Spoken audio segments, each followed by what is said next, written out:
Happy Friday night martinis. Tonight I'm using the sign that my husband made for me, my Friday night martinis, because that's what they call them in BC.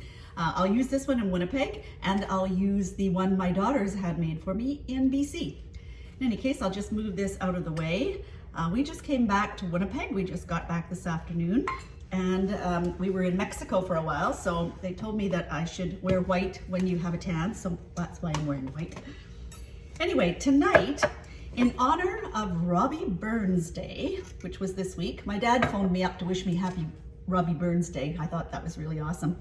I'm going to make what is called a Scottish rose. Now, I played around with this a little ahead of time to see if I could do something different because I didn't have cranberry liqueur. I do have cranberry juice, and I tried making a cranberry simple syrup, but actually when I made it that way, it almost tasted like cough syrup. So let's try it this way and see if it works. So the first thing you're going to do is put about 4 or 5, these are pretty big ones, so I'll just put 4, raspberries into a shaker. You're gonna muddle them. You know what muddle means, smashing them to pieces as much as you can. Now this particular shaker I've used has a good strainer in it, I think, because I think you need, in order to not get too much of the pulp, you need to have it very well strained. So that's the first thing. You don't put the ice in yet. The first thing you're going to put in is exactly what people would expect you to in a Scottish drink, some scotch. So I'm going to put in 1.5 ounces of scotch. I'm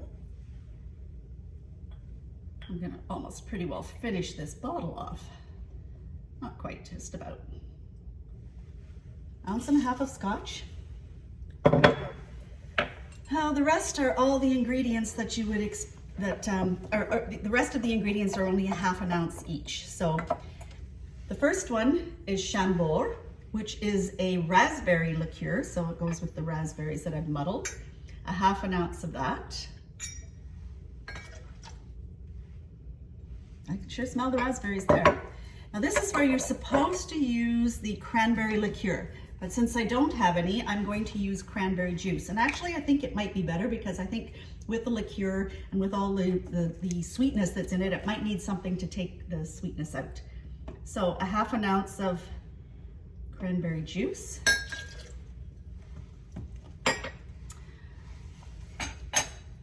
A 1/2 ounce of lime juice, which is already poured. And 1/2 ounce of simple syrup.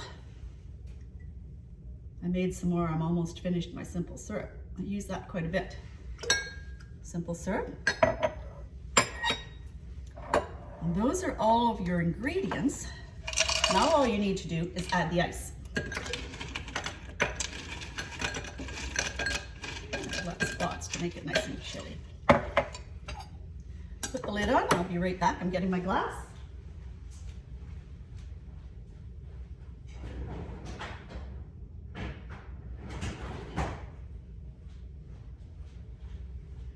My glass is super chilled. It's been in the freezer, so it'll be perfect.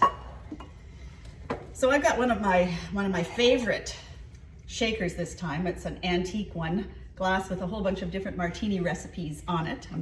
I think it's probably going to strain it the best. If not, I'm going to use a sieve that might help as well. So really good shake again. Make sure your lid's on tight.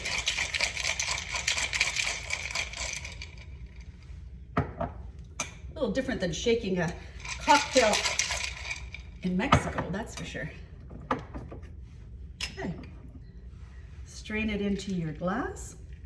As you can see, this one has a fair amount of pulp in it, so it might be easier because of that to use this strainer. I'll try that and see.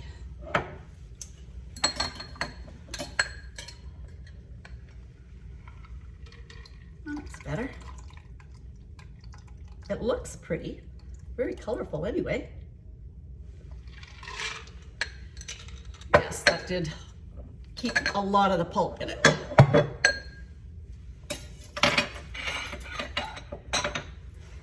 A lot of ingredients in this one. And then you're going to garnish it with some frozen cranberries, which I've partially thawed, but they still look pretty. There you go. So this is a Scottish rose. Happy Robbie Burns Day.